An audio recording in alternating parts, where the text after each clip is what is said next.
Neno ambalo tunalisikia siku ya leo ni chini ya kichwa kisemacho tokeni kati yao mkatengwe nao.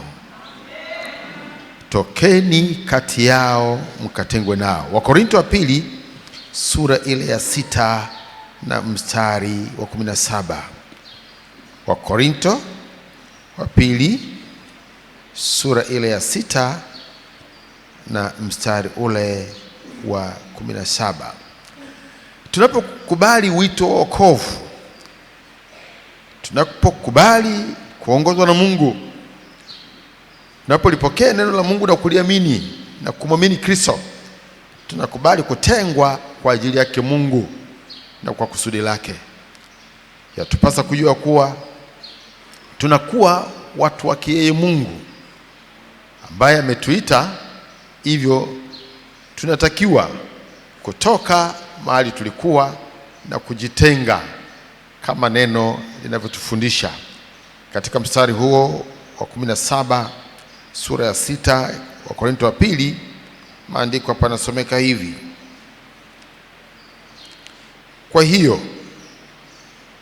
Kwa hiyo tokeni kati yao mkatengwe nao, asema Bwana, msiguse kitu kilicho kichafu, nami nitawakaribisha. Kwa hiyo tokeni kati yao mkatengwe nao, asema Bwana, msiguse kitu kilicho kichafu, nami nitawakaribisha. Katika maisha ya kawaida pasipo kumwamini Kristo, tunakuwa ni watu ambao tuko huru kwenda popote, kuchangamana na watu wowote na kugusa chochote, kushirikiana na yoyote na kufanya chochote kile ambacho tunadhani kwamba moyo wetu unaridhia na kupenda. Ndivyo tunavyokuwa pale ambapo hatupo katika imani. Tuna uhuru wa kufanya chochote kile, lakini tunapokuwa tumelisikia neno la Kristo, maandiko yanasema kwamba yeye anatuita au anakuwa ametuchagua. Anatuita katikati ya watu wengi tumjie, na wewe au mimi na mwingine yote yule anaweza akaitika wito, akatoka pale alikuwa, akaitika wito wa kwenda kwa Yesu na kuambatana na Yesu, kama jinsi ambavyo aliwaambia kina Simon kule pwani, akawaambia nifuateni. Kwa hiyo walitoka katika kazi ambayo walikuwa wanaifanya pale uvuvi, wakaanza kumfuata Yesu. Aliwaita, aliwachagua. Ndivyo ilivyo hata kwetu sisi. Tunakuwa tumeitwa au anatuchagua tutoke katikati ya wengine wengi ambao bado hawajamwamini. Waraka wa kwanza Petro sura ile ya 1 na mstari wa 15. Waraka wa kwanza Petro sura ya 1 na mstari ule wa 15. Bali kama yeye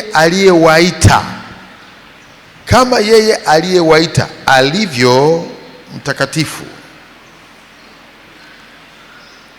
ninyi nanyi iweni watakatifu katika mwenendo wenu wote.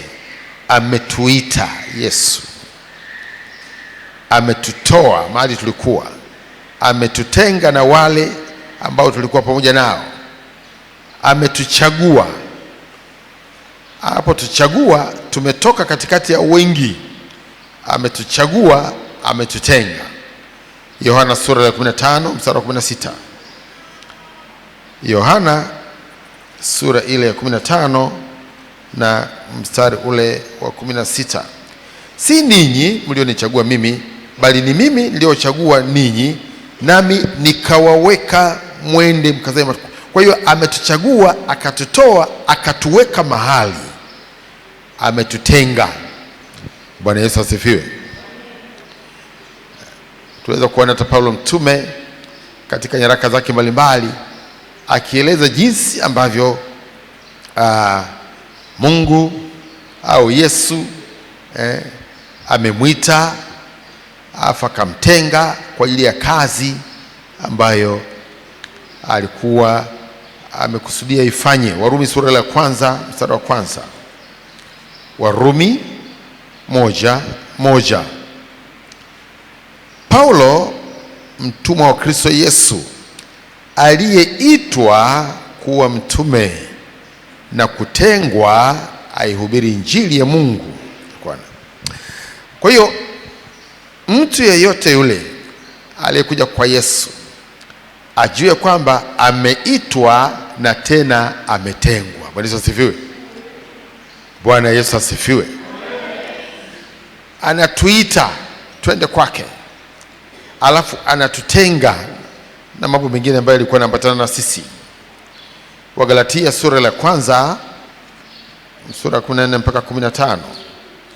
Wagalatia sura ya kwanza, tuone jinsi ambavyo tumeitwa na tumetengwa.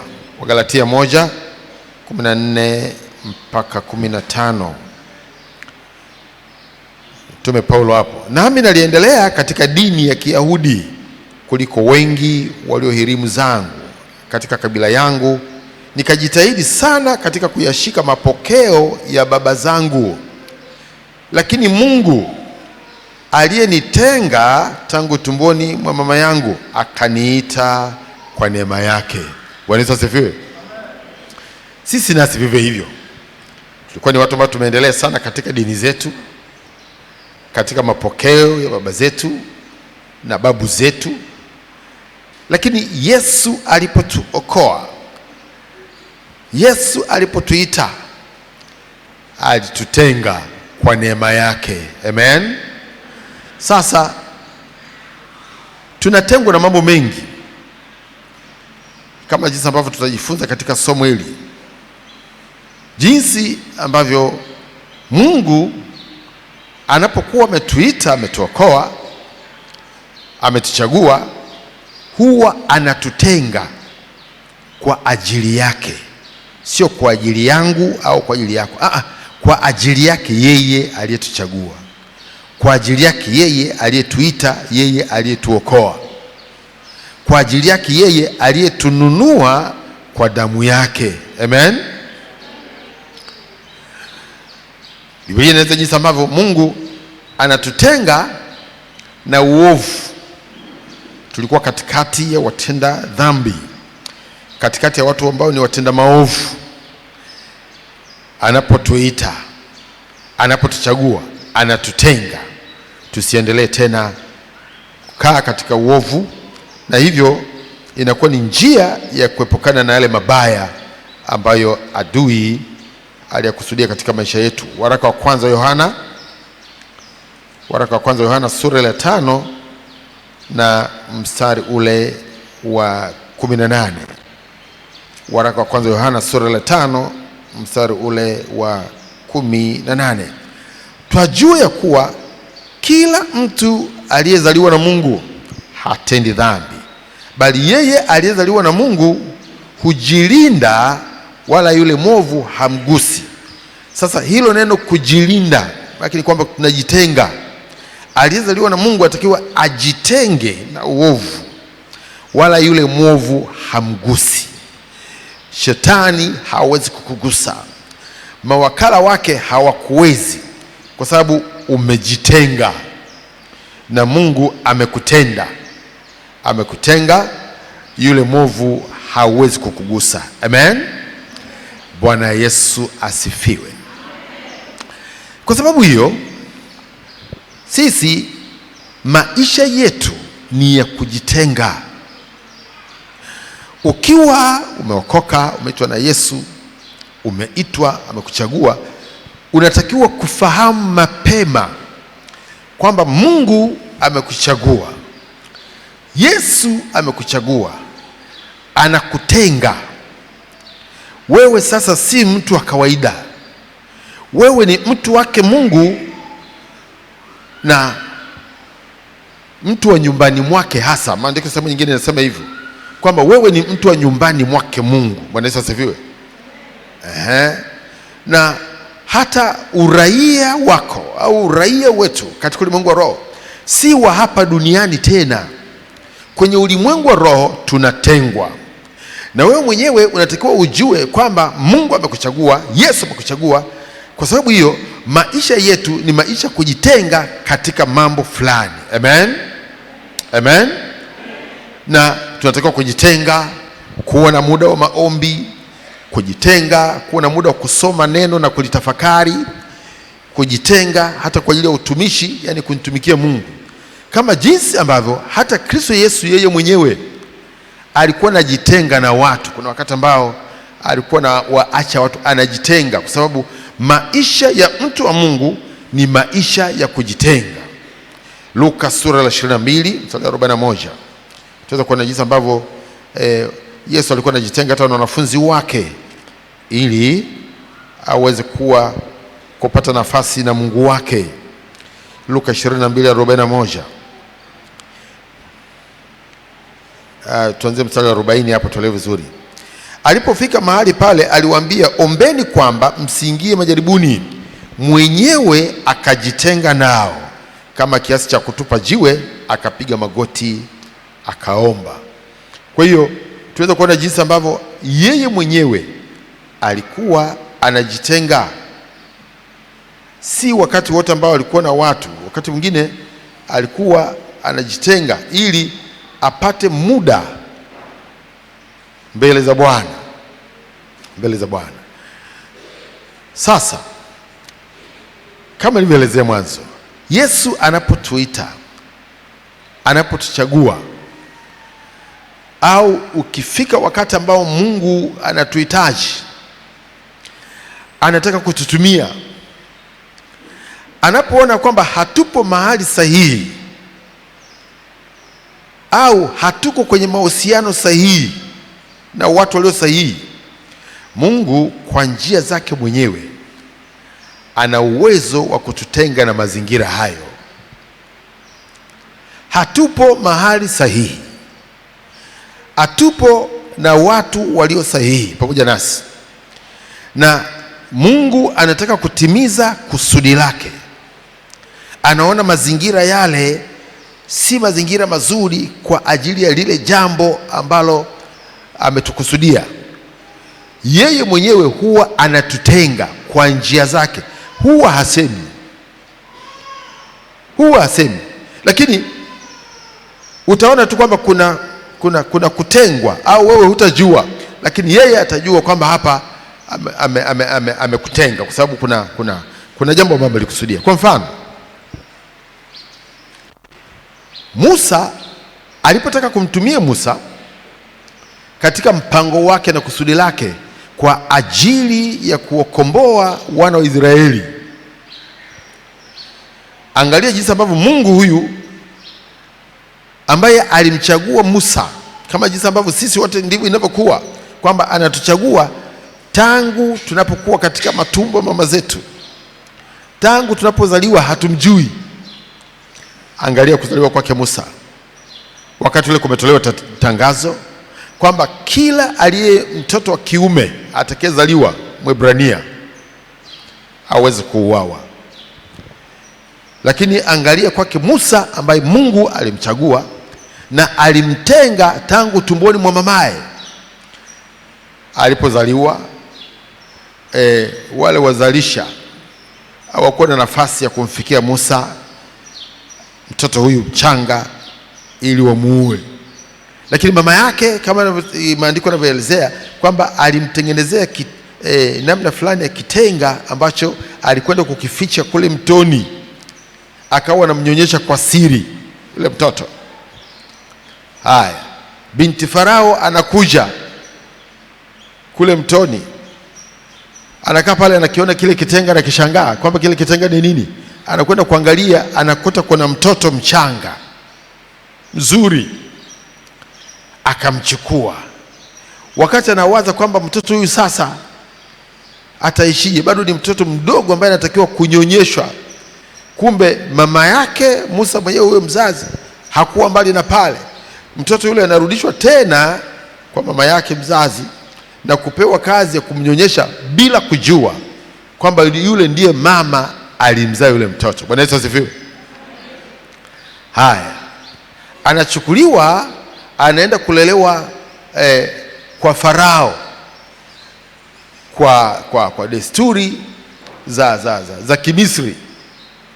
Kwa hiyo analelewa kama mtoto wa mfalme, anapewa mambo yote ya usuyo katika familia ya kifalme, kama ni elimu, kusomeshwa nini, kila kitu, kutunzwa vizuri na nini. Lakini yeye sio Misri, kumbuka ni Mwebrania. Bwana Yesu asifiwe. Ilipofika wakati ambao Mungu sasa anataka kumtumia Musa, anataka kumtenga kwa ajili ya mambo mengine ambayo anataka kumfundisha kabla ya kazi hiyo iliyokuwa ngumu ya kuwatoa wana wa Israeli Misri waende Kanaani. Angalia kilichotokea. Siku moja Musa akakuta Mwebrania na Misri wanapigana. Yeye alichofanya, akaenda akamshika yule Misri, akampiga, akamuua, akachimba mchanga, akamfukia. Kwa hiyo maana yake ni nini? Ijapokuwa alilelewa katika nyumba ya mfalme na akatunzwa kama wanavyotunzwa watoto wa Kimisri, lakini bado alijua kwamba yeye sio Misri, ni Mwebrania. Na alipokuta ugomvi ule wa Misri na Mwebrania, akasimama upande wa ndugu yake Mwebrania, akamua Misri. Bwana Yesu asifiwe. Lakini maandiko yanasema kwamba akadhani kwamba habari ile ni siri, hakuna mtu anajua, hakuna mtu ameona. Siku nyingine akakuta Waebrania wawili wanapigana, ndugu hao. Alipotaka kuamulia ugomvi, huyo mmoja akasema, wadhani unaweza kufanya hapa kama ulivyomfanya yule Misri? Ndipo Musa akajua kwamba kumbe habari ile inajulikana. Na wakati huo maandiko yanasema kwamba Farao alikuwa anamtafuta Musa amuue. Habari zishafika kwenye ofisi yake. Musa alichofanya, alikimbia, akakimbilia Midiani. Alipokimbilia Midiani kule mbali kabisa, akakaa huko miaka 40. Akawa mchungaji kwenye familia moja hivi. Bwana mmoja alikuwa na mifugo yake, akawa anachunga hapo. Baadaye yule baba akamwozesha binti yake, akaoa katika familia hiyo hiyo, na tunajua habari zake kwamba alipokuwa machungani, siku moja ndipo alipokuta kile kijiti kinawaka lakini hakiteketei. Bwana Yesu asifiwe. Sasa aliposogelea mahali pale, tunajua kilichoendelea. Ndipo alipoambiwa sasa kwamba huyu Mungu amewaona watu wake jinsi ambavyo wanateseka kule Misri, na yeye anatakiwa aende akawatoe wana wa Israeli Misri kuelekea Kanaani, aende akakutane na Farao. Kumbe maisha haya yote mpaka kukimbia kwake akiwa na miaka 40, akakimbilia Midiani kule nako akakaa miaka 40 mingine. Mungu anamtokea, anamwambia arudi Misri kwa ajili ya kuwatoa wana wa Israeli katika utumwa wa Farao. Haya yote yalikuwa ni maandalizi, na katika kumwandaa Musa ilibidi amtenge, atoke Misri, atoke katika nyumba ya kifalme, atoke kwa Farao, aende akaishi ugenini. Na kule ugenini, katika maisha aliyoishi, hiyo yote ilikuwa ni shule, ili sasa arudi na aweze kuwa ni mtu anayefaa sasa kuwaongoza wana wa Israeli kutoka Misri kwenda Kanaani. Bwana Yesu asifiwe. Bwana Yesu asifiwe. Yeye aliona kana kwamba anatafutwa na Farao, kwa hiyo ajiponye, akimbie. Kumbe ulikuwa ni mpango wa Mungu wa kumtenga aende mbali huko, ili Mungu akamtengeneze katika maisha atakayoendea, na atakavyomtengeneza arudi tena Misri aweze kuwaongoza wana wa Israeli. Bwana Yesu asifiwe. Bwana Yesu asifiwe. Angalia kitabu cha Kutoka sura ile ya 2. Kitabu cha Kutoka sura ya 2, mstari ule, wakisoma mstari ule wa 11 mpaka mstari wa 15. Mstari wa 11 mpaka 15, mimi nitasoma tu kwa kifupi kwa muda. Mstari ule wa 15. Basi Farao alipopata habari akataka kumuua Musa, lakini Musa akakimbia mbele ya Farao, akakaa katika nchi ya Midiani, akaketi karibu na kisima. Kuanzia mstari wa 11 tuna habari yote hapo jinsi ambavyo naeleza. Ilikuwa ni mpango wa Mungu wa kumtenga Musa ili aweze kutimiza kusudi la Mungu. Mwangalie Ibrahimu, yeye naye ambaye wakati alikuwa anaitwa ni Abrahamu. Ibrahimu naye alitengwa mbali na watu wake, wazazi wake na jamaa zake, ili Mungu tena akapate kumtumia katika kusudi lake la kuweza kuwa na taifa la Israeli baadaye. Kwa hiyo ilibidi Ibrahimu amtoe katika nchi ya babu zake na baba zake. Kitabu cha Mwanzo sura 12, Mwanzo 12 mstari wa 1 mpaka wa 2, alafu mstari wa 4, alafu taangalia sura 13 hapo Mwanzo mstari wa 1. Kwanza naangalia sura 12 Mwanzo mstari wa 1 mpaka wa 2, alafu wa 4. Bwana akamwambia Abrahamu, toka wewe katika nchi yako na jamaa zako na nyumba ya baba yako, uende mpaka nchi nitakayokuonyesha, nami nitakufanya wewe kuwa taifa kubwa na kukubariki na kulikuza jina lako, nawe uwe baraka. Mstari wa 4. Basi Abrahamu akaenda kama Bwana alivyomwamuru. Lutu akaenda pamoja naye. Naye Abrahamu alikuwa mtu wa miaka 75 alipotoka Harani.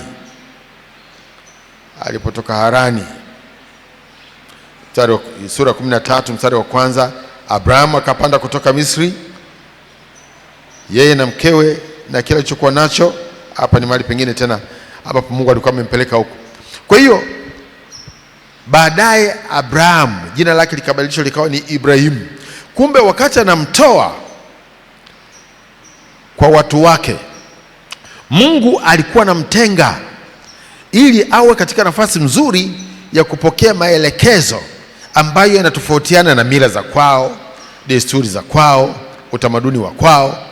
Maana tayari hawa wazee wake walikuwa ni waabudu miungu.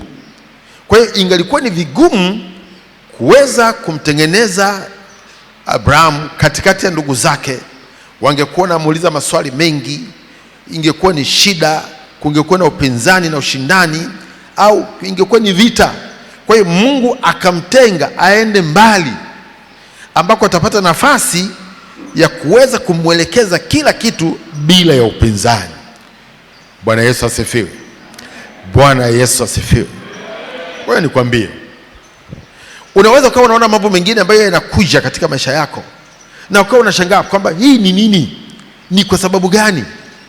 Wewe utakuwa ujui kwamba ni Mungu aliyekuchagua, ni Mungu aliyekuita. Sasa anataka akutenge uwe mtu wake hasa. Bwana asifiwe. Akutenge na watu wengine, labda akutenge na watu ambao wana nguvu katika maisha yako, akutenge na watu wengine ambao wanakusumbua katika maisha yako, akutenge nao ili upate nafasi nzuri zaidi ya kusikia kutoka kwake na kujifunza kutoka kwake pasipo kuwa na usumbufu wao wowote. Bwana Yesu asifiwe. Bwana Yesu asifiwe. Nakumbuka mimi mwenyewe nilipokuwa nataka kabla sijaokoka, kulitokea vurugu mahali ambapo nilikuwa nafanya kazi, nimeajiriwa. Nikiwa mvulana niliajiriwa kwenye kazi ya serikali, mahali ambapo nilianza kazi na miaka 19. Maliza tu shule tukaajiriwa hapo. Nikapata marafiki wengi sana pale, vijana. Huo umri, angalia ulivyo mdogo, ambao ni umri ule yani umri ambao mtu unaweza kufanya jambo lolote lile bila kutumia akili. Sasa nikakaa pale nafanya kazi pale miaka 10.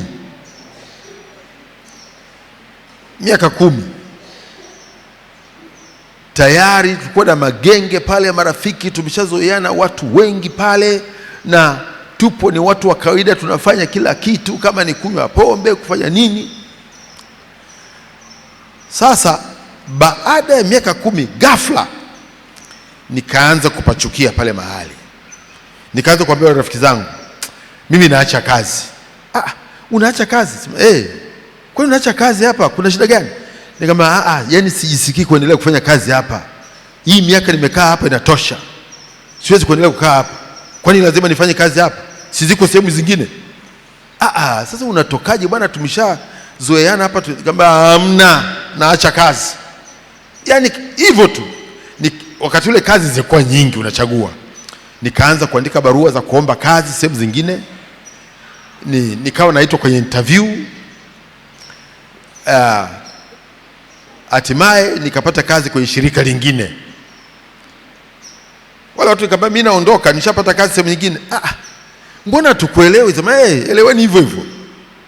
Yaani akili yangu imebadilishwa kabisa.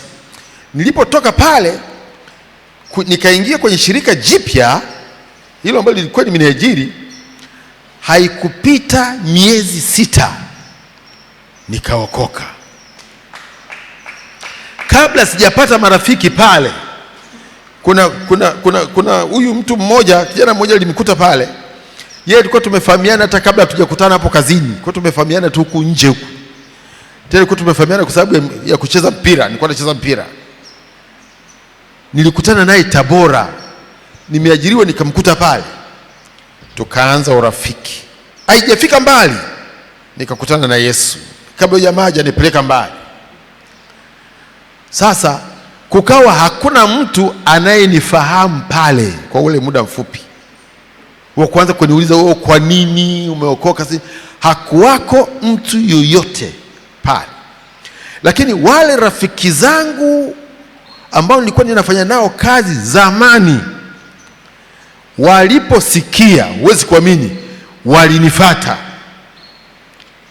Wale wa zamani walinifuata. Lakini sasa kwa sababu hatufanyi tena kazi pamoja, alafu na Mungu alichofanya huku nilikopata kazi nyingine, ikawa ni kama nakwenda magharibi na wao wako mashariki. Hatuonani, kila watu wanaenda upande wao na hatukutani popote. Hiyo ilikuwa ndiyo salama yangu. Bwana asifiwe. Sikuwa na mtu yeyote wa kunihoji au kunishawishi. Lakini siku nikikutana na wale rafiki zangu, kwa nini umeokoka bwana? Halo, hebu achana na hayo mambo bwana, hebu tuenzetu kule mahali. Mimi siendi. Wewe umekuaje? Wewe umekuwa mtu wa ajabu sana. Alafu hatuamini, haiwezekani wewe uokoke. Wewe tunakujua, hakuna wokovu hapa. Ambia sawa, tukiachana pale inapita miezi hatuonani. Salama yangu hiyo, Mungu amenitenga nao. Ninao uhakika ningepata wokovu nikiwa na wale jamaa, wapi, nisingetoboa kabisa kabisa. Ninajua nilikuwa nimezungukwa na watu wa aina gani. Bwana Yesu asifiwe. Kwa hiyo kumbe Mungu anaweza kututenganisha na watu fulani kwa faida yetu sisi wenyewe na kwa ajili yake yeye Mungu. Bwana Yesu asifiwe. Bwana Yesu asifiwe. Kwa hiyo ilikuwa hivyo kwa Ibrahimu. Akamtenga, akamtoa pale kwenye mji wake na wazee wake, na hakukuwa na mawasiliano tena. Utakumbuka jinsi ambavyo kule alikokwenda baadaye anazaliwa Isaka, mtoto muujiza. Mpaka huyu Isaka sasa akiwa mzee, Ibrahimu mwenyewe anamtuma mtumishi wake kwamba aende kule alikotoka huko kwa ndugu zake, akamtafutie huyu kijana mke. Ilikuwa ni mbali. Bwana Yesu asifiwe. Lakini sio hilo tu, tunaona pia Mungu akiwatenga Waebrania na watu wa mataifa. Mambo ya Walawi sura 20. Mambo ya Walawi kitabu hicho sura 20.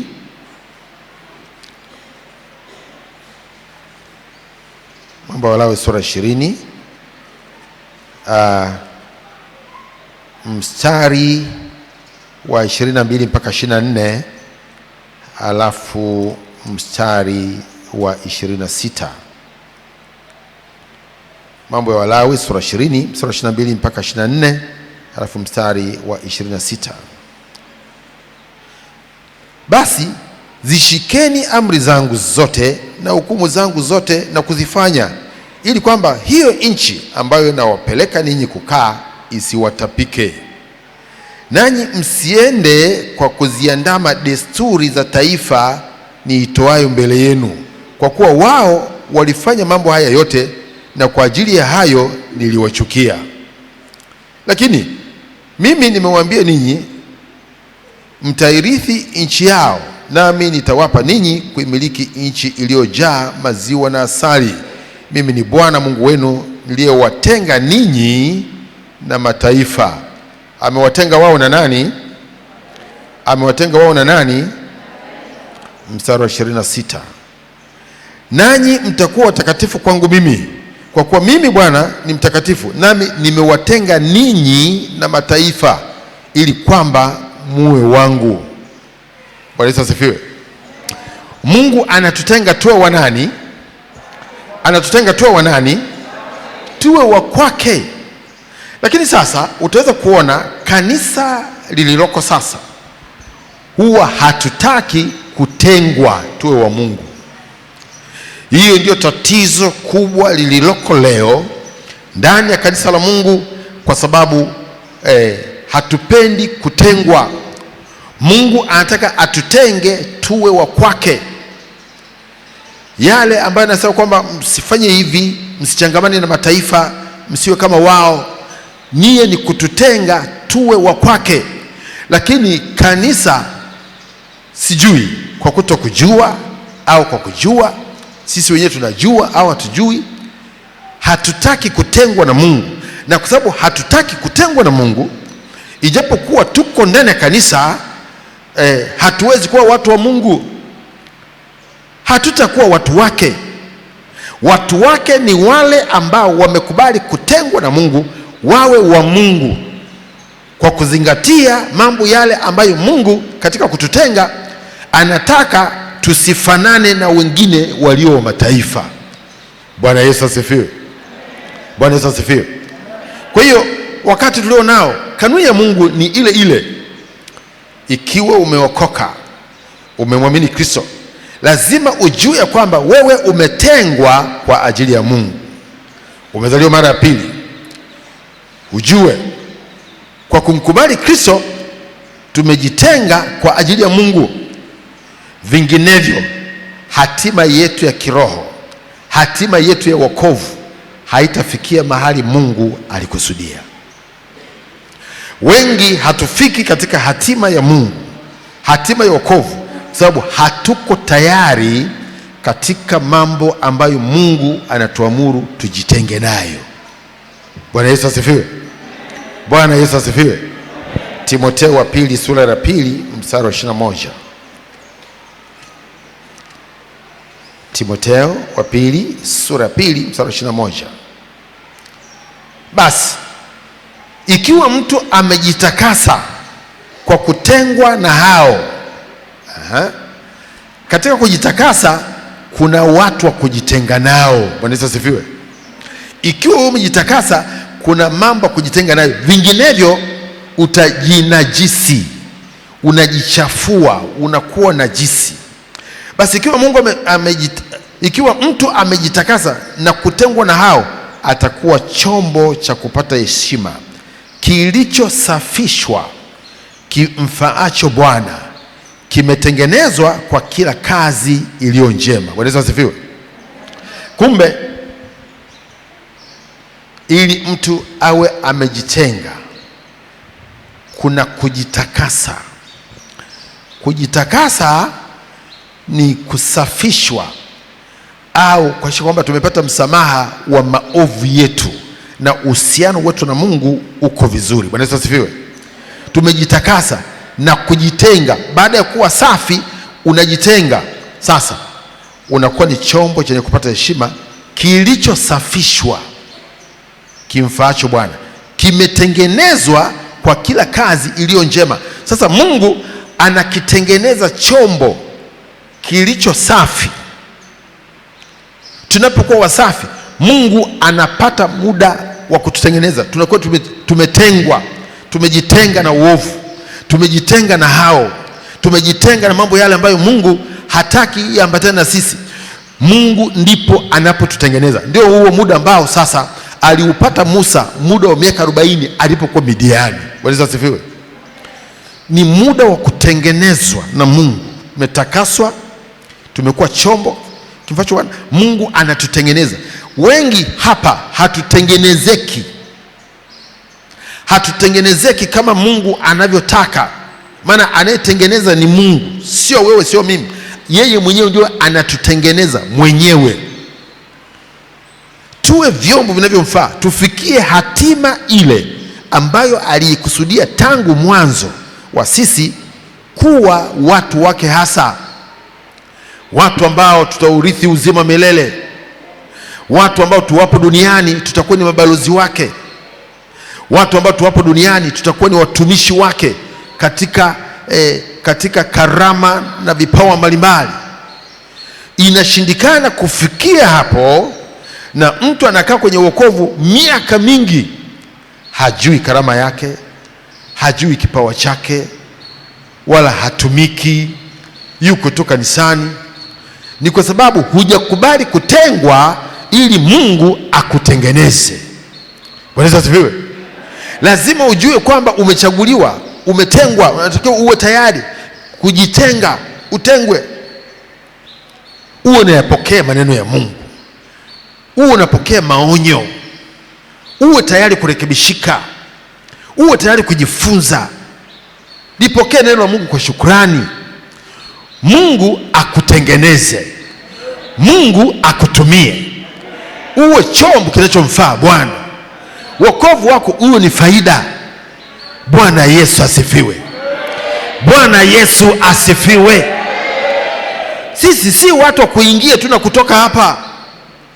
Unaingia unatoka, Jumapili kwa juma ngapi, juma ngapi kwa juma ngapi. Wewe unakuja hapa ili utengenezwe. Hili neno likutengeneze. Unapoona ni kila siku unaingia, hakuna kutengenezwa, wewe umebaki yule yule, umebaki yule yule, ni kwa sababu hauko tayari kujitenga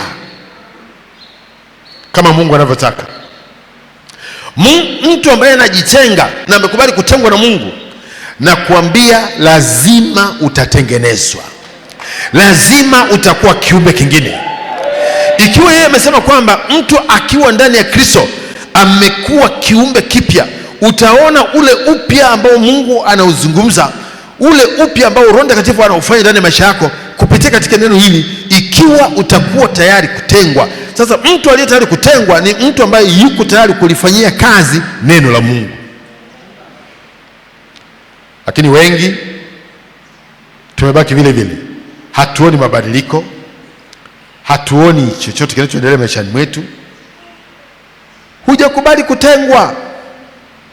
Wanaotengenezwa ni wale ambao wamekubali kutengwa, wamekubali kujitenga sawa sawa na lile neno ambalo Mungu anazungumza nao. Ndio maana akasema tokeni kati yao mkatengwe nao. Ikiwa mtu hayuko tayari kutoka kati yao na kujitenga nao, Mungu anakuacha kama ulivyo, utabaki hivyo hivyo. Ndio maana wengi tumebaki vile vile, miaka inapita tuko hivyo hivyo. Tatizo, hujakubali kutengwa na Mungu. Unajua, wale ambao tunafahamu au tumeshawahi kuona wale watu wanachonga vinyago. Bwana Yesu asifiwe. Tunavijua vinyago vile ambavyo watu wanavitumia kama mapambo ndani ya nyumba. Kwanza linakuwa ni gogo, sawa? Au unakuwa ni mti kabisa, mti unakatwa. Ukikatwa ule mti au jitetei baki vile vile. Alafu yule mtu anaangalia kile kipande ambacho kitamfaa, anaenda na kikata kipande cha gogo. Baada ya hapo anaanza kuchukua vifaa vyake, iwe ni msumeno, labda anapunguza hapa, anakata hapa. Lile gogo huwa linatulia tu, halijitetei. Alafu baadaye anachukua nini ile shoka, sio shoka, sio tuite kifaa gani kile ambacho anaanza kuchonga chonga ule mti. Mwanzo unakuwa una sura yoyote, ni gogo tu, lakini anavyoendelea kuchonga unaweza kuona mbona hapa kama ni sura ya mnyama fulani. Anavyoendelea kuchonga, lile gogo limetulia, akiligeuza huku linageuka. Litachongwa, amemaliza upande huu, anageuzia huku, limekaa tu, litachongwa. Baadaye akimaliza utajua kwamba kilichokuwa kinachongwa ni picha ya nini, si ndio? Kweli si kweli? Kweli si kweli? Lakini sivyo tulivyo sisi. Haya, tulie uchongwe kidogo, ushakimbia huyo. Sasa utachongwaje? Haiwezekani. Kwa hiyo mwisho wa siku unabaki vile vile ulivyokuwa, uko hivyo hivyo, hautengenezeki. Huwezi kufikia mahali ambapo Mungu alikusudia. Tukubali kuchongwa, tukubali kuchongwa. Unapokuwa umewekwa ili uchongwe, wewe tulia kama yale magogo yanavyotulia, alafu yanamegwa. Toa kipande hichi, toa kipande hichi, toa huko, toa huko. Baadaye utakuja kuona kumbe tulikuwa nafikiri ni uharibifu, kumbe huyo alikuwa anachongwa ili aweze kuwa chombo kimfaacho Bwana, kilichotengenezwa katika jina la Yesu. Na ndipo utakapoona sasa lile kusudi la Mungu la kukuokoa limefika. Lakini neno linatuchonga, mtu kaingia hapa katokea kule, huyo alafu haonekani, amekimbia kuchongwa. Sasa kama tumekubali kuja kwa Yesu, tukubali Yesu atuchonge, tukubali Yesu atutengeneze. Amen. Ndiyo, kama ni mahali ambapo tunaambiwa kwamba tutoke katikati yao, tutoke katika jina la Yesu. Sasa twende katika mistari ile ambayo Bwana anasema tokeni kati yao mkatengwe nao. Wakorintho wa pili sura ya 6 mstari wa 14 mpaka 18. Wakorintho wa pili sura ya 6 mstari wa 14 mpaka 18. Tuangalie hapo mstari kwa mstari kama Bwana alivyokusudia. Wakorintho wa pili sura 6 mstari wa 14 mpaka 18. Msifungiwe nira pamoja na wasioamini kwa jinsi isivyo sawa sawa. Mungu anatuchonga huyo. Tusifungiwe nini? Kufungiwa nira ni kuunganishwa. Tunaweza kusema kwamba mume na mke hawa wamefungiwa nira. Ndio maana nasema kwamba si wawili tena, wamekuwa wangapi? Moja. Wamefungiwa nira. Sasa sisi tunaitwa waaminio, tumemwamini Yesu. Hawa walioko nje ambao hawajaamini, Mungu anasema tusifungiwe nira nao kwa jinsi isivyo sawa sawa. Yaani ushirikiano wetu sisi na wao, Mungu ameweka mipaka. Bwana asifiwe. Ameweka mipaka. Kwa hiyo anasema msifungiwe nira na wasioamini kwa jinsi isivyo sawa sawa. Kwa maana pana urafiki gani kati ya haki na uasi? Sisi tuliomwamini Kristo tumehesabiwa haki katika Kristo Yesu.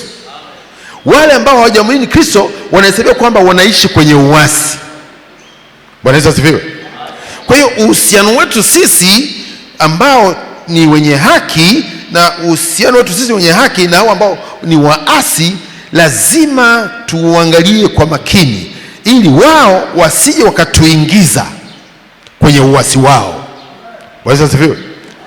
Kwa hiyo kuto kufungiwa nira pamoja na wasioamini kwa jinsi isivyo sawa sawa ni mahali pa kuangalia sana. Kwa mfano, maandiko yanatuhitaji sisi tulioamini tusifungiwe nira na wasioamini kwa maana ya kuoana. Tusioane nao. Lakini utaweza kuona nyakati hizo nazo hizi za ajabu sana. Mtu kwamba mchungaji, yani yule nitamleta kanisani. Wewe sio mimi, ni neno limesema usifungiwe nira na wasioamini, sio mimi. Kwa hiyo huko ni kukataa kuchongwa. ni kukataa kuchongwa. Kama umekubali kuchongwa, neno hilo utalishika kama lilivyo, kwamba usifungiwe nira na asiyeamini. Mimi nimekuwa shuhuda, nimeona watu wengi ambao hawakukubali kuchongwa na hili neno, baadaye wakaamua kuingia. Walipoingia kwa wasioamini, yaliyotokea, yani hata kuelezea ni vigumu, kwa sababu badala ya kuwa ndoa yenye amani, huyu mtu ni kama vile anamwambia Mungu kwamba wewe umekosea, wewe umekosea. Hao wasioamini mimi nina uwezo kuwatengeneza, alafu wakawa wamefaa kuliko wewe Mungu unavyojua. Matokeo yake Mungu lazima athibitishe kwamba yeye alikuwa sahihi na wewe ndio uliyokosea. Kwa namna gani sasa? Yatakayokupata, yani utakuja kujuta kwamba hili ndio lile neno ambalo nilijifunza mimi nikakaidi. Sasa matokeo yake ndio haya. Hao ni wengi ninawajua. Huyu mmoja akasema, mchungaji, yani huyu ni mpole sana, mtaratibu, yani ni kama ameokoka kabisa, yani imebakia tu kuja naye kanisani, alafu basi na yeye Bwana Yesu asifiwe. Nikamwambia, ndugu, hizo ni akili zako. Mungu hakutuachia sisi tutumie akili katika hili. Amesema tusifungiwe nira na hao, lakini hakunisikia yule. Akaja naye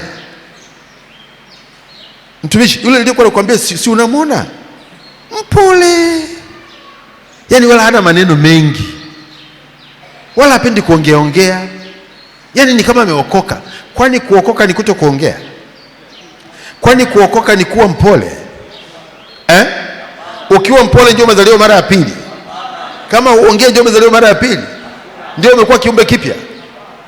Alitumia akili.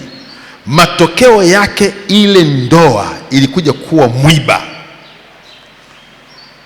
Baada ya kupita miaka akasahau, ikabidi aje anjie siku moja, askofu, yani naomba tu niombee, yani huyu mume wangu aonekani, sio analala wapi na wanawake wengine huko nini. Nikamwambia, umesahau maandiko yanasema kwamba jambo hili ukikaidi litakuwa mwiba kwako.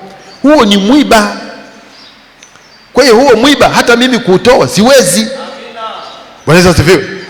Unajua kuna mambo mengine hata mkija kwetu sisi watumishi hatuwezi kuomba. Hata tukiomba Mungu hawezi kutenda, kwa sababu alisema na wewe alafu wewe ukakaidi.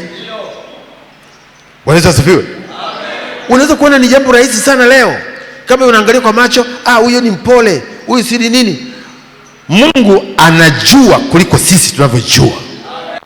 Akisema neno, wewe lipokee kwa shukrani. Hapo unachongwa, kubali kuchongwa kama Bwana anavyosema katika jina la Yesu. Na ilikuwa ni shida ile ndoa, mwanzo mwisho ilikuwa shida. Kwa hiyo Mungu anasema, pana shirika gani kati ya nuru na giza? Wewe umeokoka, wewe ni nuru.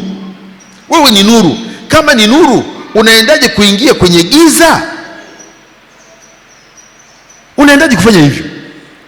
Sasa kanisa la leo, sijui ni nani aliyetudanganya.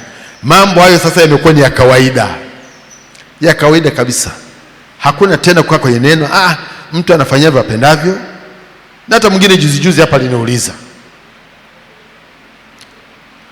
Sasa ile ilikuwa ni mbaya zaidi. Ni binti anasema yeye alimwomba, sio wa hapa, anasema alimwomba Mungu kwamba Mungu ampatie mwenzi wa maisha.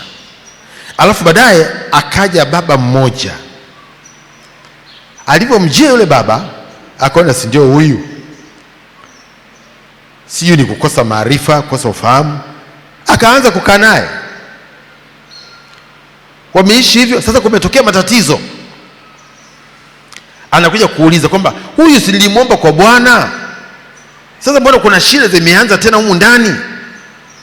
Nikamwambia Mungu ana utaratibu. Sio unaomba tu, amekuja mtu ndio huyo, haya twende wapi? Twende huku. Haiwi hivyo. Bwana Yesu asifiwe. Haiwi hivyo. Mungu ni Mungu wa utaratibu. kama ni yeye kweli atafuata taratibu. Si ametoka kwa Bwana? Aliyetoka kwa Bwana hawezi kuwa na vizuizi. Kila kinachohitajika kufanya atakuwa tayari kwa jina la Yesu. Ametoka kwa Mungu huyo. Lakini leo mnabebana tu, niliomba. Kwa hiyo kwa sababu ulifuka ukaomba, mtu amekuja, hamia kwangu, unahamia. Hakuna kitu kama hicho. Huyu naye ni shetani ameingilia kati na bado hujamjua. Unajua unaweza kuomba akaja shetani, wewe ukafikiria kwamba ni majibu ya maombi yako, kumbe aliyekuja siye. Huyu ni shetani. Wa kwako bado hajaja. Kwa hiyo kwa kufuata taratibu utajua kwamba huyu ndiye au siye. Bwana Yesu asifiwe. Tusifungiwe nira na wasioamini kwa jinsi isivyo sawa sawa. Amen. Lazima watu wa Mungu tufahamu, na matokeo yake watu wengi wa Mungu wameingia kwenye mtego na imani imekufa. Maana mwisho wa siku yule mtu atakumeza, ataimeza na imani yako, atameza na wokovu wako, amekupata. Bwana Yesu asifiwe. Mungu ni mwenye hekima kuliko tunavyojua. Kuna shirika gani kati ya nuru na giza? Kuna uhusiano gani wewe mtu wa nuru ukaingie ndani kwa mtu mwenye giza? Mstari wa 15. Tena pana ulinganifu gani kati ya Kristo na Beliari? Kristo na Beliari. Beliari ni mtu asiyefaa, mtu wa hovyo, anaitwa Beliari kwa Kigiriki, mtu asiyefaa. Kuna uhusiano gani kwa Kristo na Beliari? Hakuna uhusiano. Au yeye aaminie ana sehemu gani pamoja na yeye asiyeamini? Bwana Yesu asifiwe. Hata katika kufanya ubia wa biashara, ubia wa biashara inategemea unafanya ubia wa aina gani. Lakini kuna ubia wa biashara ambao anaweza kutokea mtu ambaye hamjui Kristo na wewe unamjua Kristo, akwambia bwana, tushirikiane, pesa yetu tuweke pamoja, tufanye mradi. Kumbuka, wewe unakuja mahali kama hapa kuomba Mungu abariki biashara. Yeye anaenda kwa wakuu wa giza, kwa waganga, kwa biashara hiyo hiyo. Sasa Mungu anasema kwamba ni ushirika gani huo? Kila mtu anaomba Mungu wake. Wewe unaomba Mungu aliye hai. Yeye anaenda kuomba siyo mizimu, sio anaenda kuomba nini? Biashara hiyo hiyo. Kwa hiyo aliyetenda ni nani sasa utakapofanikiwa? Wa kumshukuru ni Mungu au mizimu? Mungu hataki hiyo. Mungu hasaidiwi. Kama unaomba Mungu, wewe omba Mungu. Ukifanikiwa unajua aliyetenda ni Mungu aliye hai. Bwana Yesu asifiwe. Ndio maana wale wanasema kwamba unajua Mungu kweli anatenda, lakini na wewe jisaidie. Mungu hasaidiwi. Narudia tena, Mungu hasaidiwi. Kwani tujiulize kitu kimoja, wakati anaumba mbingu na nchi alisaidiwa na nani? Alisaidiwa na nani? Wakati anaumba mwanadamu, nani alisaidia? Sasa leo Mungu aliyekuumba eti anashindwa kukusaidia na wewe uanze kujisaidia kwa njia nyingine. Sio kweli. Kwa hiyo watu wa Mungu lazima tuelewe, maandiko yanaposema kwamba tutoke kati yao, kuna mambo ambayo Mungu anataka tujitenge nayo katika jina la Yesu. Pana ulinganifu gani kati ya Kristo na Beliari? Au yeye aminie ana sehemu gani na yeye asiyeamini? Angalia sana ni akina nani unaofanya nao ubia. Unaweza kuwa umekwama kufanikiwa kwa sababu watu unaoshirikiana nao hawana kibali mbele za Mungu na wanakuharibia kibali chako. Bwana Yesu asifiwe. Angalia sana watu unaotembea nao, watu unaoshirikiana nao. Mstari 16. Tena pana mapatano gani kati ya hekalo la Mungu na sanamu? Kwa maana sisi tu hekalo la Mungu aliye hai, kama Mungu alivyosema ya kwamba nitakaa ndani yao na kati yao nitatembea, nami nitakuwa Mungu wao, nao watakuwa watu wangu. Biblia inasema kwamba sisi ni hekalo la nani? Hekalo la nani? Wewe ambaye umeokoka. Biblia inasema kwamba wewe ni hekalo la Mungu na Roho wa Mungu anakaa ndani yetu. Sasa kuna mapatano gani kati ya hekalu la Mungu na sanamu? Wewe kama ni hekalu la Mungu, kwa nini tena uweke sanamu? Kwa nini uweke sanamu kwenye mwili wako? Kuna mapatano gani? Wewe ni hekalu la Mungu. Wewe ni kanisa la Mungu. Wewe ni mtu wa Mungu, mtu wa nyumbani mwake Mungu, mtoto wa Mungu. Kwa nini unajihusisha maisha yako na masanamu? Maana wengine tunaposikia sanamu tunafikiria kwamba labda ni ibada za sanamu zile kule ambazo wenzetu wanazifanya. Wewe mwenyewe unaweza kuwa na masanamu. Unaweza sifiwe. Si kama Yakobo tu alivyokuwa ameambiwa leo tu kwamba iondoeni miungu yenu. Unaweza kuwa umeweka masanamu kwenye maisha yako, umeweka masanamu kichwani, umeweka masanamu kwenye mwili. Ndio maandiko yanazuia hekalu la Mungu lisinajisiwe. Tunaelekezwa mambo mengi kwa ajili ya miili yetu, kwamba tuitoe hii miili iwe dhabihu takatifu mbele za Mungu. Acha kuweka masanamu kwenye mwili wako. Nasema acha kufanya masanamu kwenye mwili wako. Maana Mungu anauliza, pana mapatano gani kati ya hekalu la Mungu na sanamu? Kwa maana sisi tu hekalu la Mungu aliye hai, kama Mungu alivyosema ya kwamba nitakaa ndani yao. Mungu anakaa ndani yako na anataka kukaa ndani yako, lakini masanamu uliyoyabeba yanamzuia Mungu asikae ndani yako. Katika jina la Yesu, nitakaa ndani yao na kati yao nitatembea, nitakuwa Mungu wao nao watakuwa watu wangu. Kwa hiyo Mungu mahali pengine anashindwa kututetea, anakuwa mbali, maana tumekaribisha masanamu katika hekalu lake. Hekalu lake ni mahali ambapo anakaa Roho wake. Masanamu yoyote tutakayoyaingiza, Mungu anaondoka. Yaani mimi naenda kanisani, nasali kanisani, lakini nashangaa, yaani nasumbuliwa, mapepo yananisumbua, sio nini. Wewe ondoa masanamu kwenye hekalu la Mungu katika jina la Yesu. Bwana Yesu asifiwe.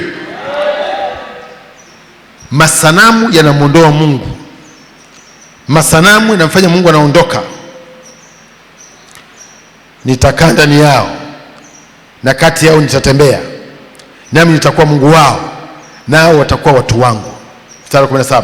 Kwa hiyo tokeni kati yao mkatengwe nao, asema Bwana, msiguse kitu kilicho kichafu, nami nitawakaribisha.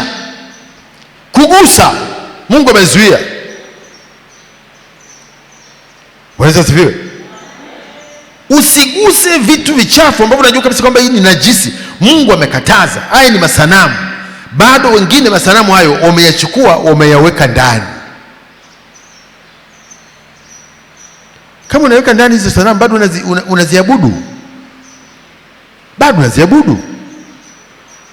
Mungu anakaa ndani yetu, anataka atembee na sisi, tuwe watu wake na sisi awe Mungu wetu. Bwana Yesu asifiwe. Mstari wa 18. Nitakuwa baba kwenu, nanyi mtakuwa kwangu wanangu wa kiume na wa kike. Bwana Yesu asifiwe. Bwana Yesu asifiwe. Tokeni kati yao mkatengwe nao katika jina la Yesu. Amen. Na uchafu wowote ule, Mungu anataka tujitenge na uchafu wa namna zote, ili Mungu adhihirike kwenye maisha yetu. Tujitenge na uchafu. Anasema mtu asiwadanganye kwa maneno yasiyo na maana. Maana siku hizi kuna udanganyifu wengi unaotokana na walimu wengi, ambao kwamba hakuna shida hii, hamna tatizo, we endelea tu, hii sio dhambi. Nilikuwa namsikiliza mtumishi mmoja hapa wiki iliyopita, anasema hakuna tatizo, hakuna dhambi yoyote hii. Mungu yani ni watu tu Yaani kuna mambo yanatisha. Waefeso sura ya 5 mstari wa 5 mpaka wa 8. Waefeso sura ya 5 mstari wa 5 mpaka wa 8, alafu mstari wa 11. Waefeso sura ya 5 mstari wa 5 mpaka wa 8, alafu mstari wa 11.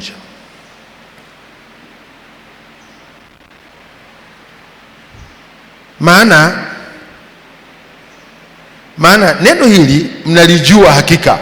Mwangalie Mungu anavyoanza. Neno hili mnalijua hakika ya kwamba hakuna mwasherati wala mchafu wala mwenye tamaa ndiye mwabudu sanamu aliye na urithi katika ufalme wa Kristo na Mungu. Mtu asiwadanganye kwa maneno yasiyo na maana. Ndivyo ilivyo leo. Kuna watu wanadanganywa.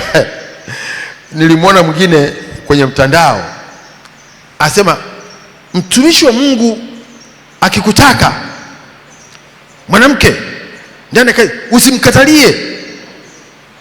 Huyo ni kuhani wa Mungu huyo. Wangapi waliiona ile? Kuna mikono. Yaani mtu amehubiri hivyo kwamba mwanamke au yani kama mtumishi na mjia, yani huyu amepata neema. Mambo ya hatari sana. Sasa kumbe Biblia inazungumza wazi, mtu asiwadanganye kwa maneno yasiyo na maana, kwa sababu ya hayo hasira ya Mungu huwajia wana wa uasi. Mstari wa 7, basi msishirikiane nao. Unaona Mungu alivyo mkali hapa?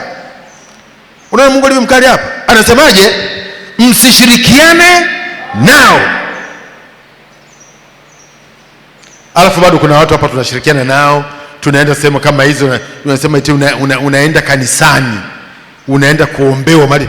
Mungu amesema usishirikiane na watu wa namna hiyo.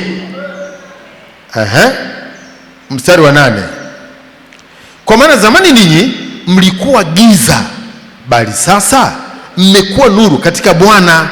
Enendeni kama watoto wa nuru, wala msishirikiane na matendo yasiyozaa ya giza, bali muyakemee. Wewe sifiwe. Matendo kama hayo tunafanyaje? Tunakemea. Sasa tukikemea, yani wewe unasema mtumishi wa Mungu. Hivi kweli mtu ambaye anakuambia kwamba mtumishi wa Mungu akilala na wewe ni neema, ni mtumishi huyo? Tukimkemea, kuna watu wanatetea kwamba huyo naye ni mtumishi. Huyo ni mtumishi kweli, lakini ni mtumishi wa shetani. Ni mtumishi, lakini ni mtumishi wa shetani. Sasa tatizo tulio nalo leo, watu wanadanganywa kirahisi sana. Tunaona leo watu wanaombewa, wanavuliwa nguo, wanapakwa mafuta. Mtu yuko uchi kabisa akubali, alafu anapakwa mafuta mwili mzima. Mafuta upakwa haya. Amekaa hapo na yeye nipake. Hivi ana akili huyo? Mtu asiwadanganye.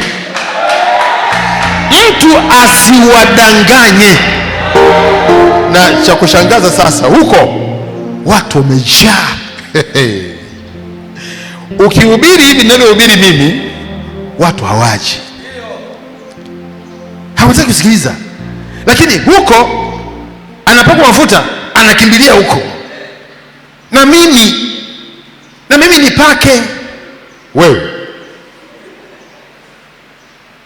mtu asiwadanganye. Unaona? Kwa hiyo Biblia si kwamba tokeni kati yao mkatengwe nao, asema Bwana. Hilo ndio neno la Mungu. Toka mahali pa namna hiyo. Hakuna Mungu hapo. Amen? Hakuna Mungu hapa. Tokeni kati yao. Na sasa yako mambo mengi ambayo Mungu ametuelekeza, tunatakiwa tutoke kwenye mambo hayo. Wewe unapokuwa una kaidi, umekataa kutengenezwa,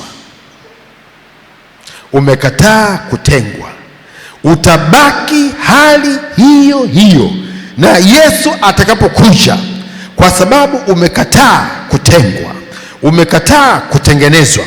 Bado atakapokuja yeye utakuwa ufai, utabaki, utakuwa ufai. Maana yeye anatutengeneza na anatupa muda wa kutengenezwa ili tuwe vyombo vinavyomfaa kwa kila kazi njema, lakini pia kwa ajili ya kuurithi ufalme wake katika jina la Yesu. Maana kuurithi ufalme kuna sifa, kuna sifa, amna sifa? Kuingia mbinguni kuna sifa au hamna sifa? Sasa kama kuna sifa, hizo sifa tunazipata kwa kutengenezwa.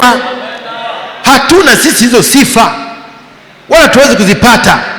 Yeye mwenyewe anatutengeneza, ndio tunafaa, tunaingia kwenye ufalme wake. Bwana Yesu asifiwe. Bwana Yesu asifiwe. Kwa hiyo jambo la msingi ambalo Mungu anatufundisha ni kwamba tuwe tayari kutengwa, na neno lake ndilo ambalo linatutenga. Sio kwamba mchungaji anakuambia jitenge na huyu, jitenge na huyu. Wewe sikiliza neno. Kila mmoja kuna eneo lake ambalo anatakiwa ajitenge. Neno la Mungu litakuwa linaongea na wewe, litazungumza na wewe kwamba ujitenge katika nini.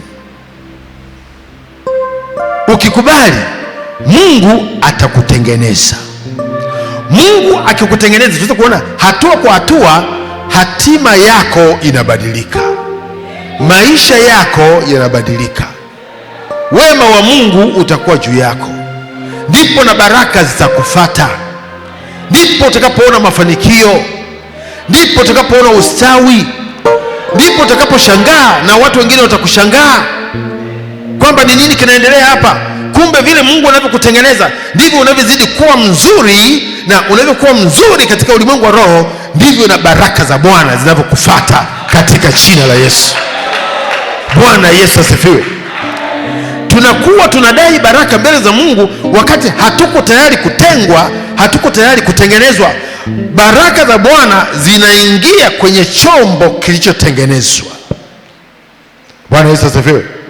Kama tujafanyika chombo kilichotengenezwa ili Mungu aweke baraka zake humo, bado hatufai kuzipokea baraka za Bwana. Angalia kina Ibrahimu hao ambao walikuwa Mungu amewatenga namna hiyo. Ibrahimu ana miaka 75, anaambiwa aondoke. Mungu akamwambia kwamba atambariki na atapata mwana wa kiume ambaye atazaa na ndiye atakayekuwa mrithi.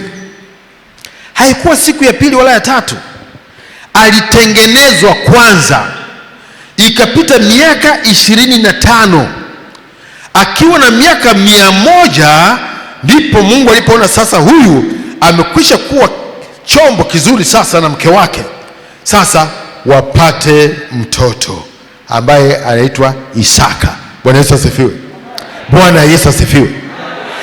Ijapokuwa ahadi hiyo ilikuwepo, lakini ahadi ile kutimia ilichukua miaka 25. Ndivyo ilivyo sisi hapa leo. Kuna ahadi nyingi sana za Mungu katika neno lake. Kweli si kweli? Kweli si kweli? Lakini ahadi hizi zinatimia katika maisha yetu kwa kadiri Mungu anavyotutengeneza na kuwa vyombo vizuri. Tumekuwa kutengwa. Kila unapotengwa kuna baraka yake, kila unapotengenezwa kuna baraka yake. Si kwamba vyote vinakuja kwa siku moja, hapana. Siku kwa siku, kwa kadiri tulivyo tayari kutengenezwa na kwa kadiri tulivyo tayari kutengwa. Bwana Yesu asifiwe. Bwana Yesu asifiwe. Je, nikuuliza sasa, uko tayari kutoka kati yao? Uko tayari kutoka kati yao? Kuna gharama, sio rahisi. Unaweza kusema amen, lakini kuna gharama katika kutengenezwa. Kuna gharama, sababu unapotengenezwa, unaona yule mtu anapochonga, anachonga, anakata mti, anaung'oa, kuna vipande vinang'olewa, kuna maumivu, kuna gharama, lakini unatakiwa utulie kana kwamba usikii chochote. Na tena neema ya Mungu ikukusaidia ipo katika jina la Yesu. Ukubali kutengenezwa. Amen. Lakini kwanza ujitenge. Mwambie Mungu kwamba mimi niko tayari kujitenga, nichoronge sasa. Kama pua ni ndefu, mtu yule ambaye anatengeneza kinyago ambacho ni binadamu, anakitengeneza na kiweka pale, anaangalia hivi, anaona hii pua haijakaa vizuri, anarudi, anachukua, kata pua ile. Sikio refu, punguza sikio. Mdomo umekuwa mpana, maneno mengi, chonga mdomo huo, kai vizuri. Bwana Yesu asifiwe. Tukubali kutengenezwa, tuwe vyombo vizuri, tuzione baraka za Mungu. Mungu haweki baraka zake mahali kwenye uchafu, mahali ambapo hajapatengeneza, mahali ambapo bado kuna mkoroganyo, kuna kila kitu kibaya namna hiyo. Tutakaa tutasubiri baraka za Bwana, hatutaziona kamwe. Bwana Yesu asifiwe. Wangapi wamelielewa neno hili? Wangapi wamebarikiwa neno hili? Mahali pale ulipo, simama juu, simama juu, simama. Njoo mbele za Mungu, mshukuru Mungu, mwambie Bwana asante kwa ile neno ambalo umenena nami siku ya leo. Wewe umeniona, unanijua, hakuna kitu kigeni. Mshukuru Mungu, halafu muombe Mungu neema, na tena mwambie Bwana, nipo tayari, nipo tayari kuchongwa, nipo tayari kutengenezwa, nipo tayari kujitenga. Ndio maana nimekaa muda mrefu sijaona matokeo, kwa sababu kumbe ni kwa sababu mimi ninapotakiwa kutengenezwa ninatoroka. Wewe unatoroka, unatoroka ukiwa na masikio marefu, unatoroka una mdomo mpana, hufai. Lazima urudi tena, wewe Bwana saidie, hebu choronga huu mdomo, haya masikio punguza, nilikimbia, nitengeneze, niwe chombo kikufaacho kwa kila kazi njema. Paza sauti yako, omba, omba, omba. Ukibaki kama ulivyo, hutaona kitu, hutapokea kitu. Lazima tuwe tayari kutengenezwa. Maana yake ni nini? Kila tunapohitajika mbele za Bwana kwa ajili ya kuchongwa, lazima uwe ni mtu uliye tayari, unayepata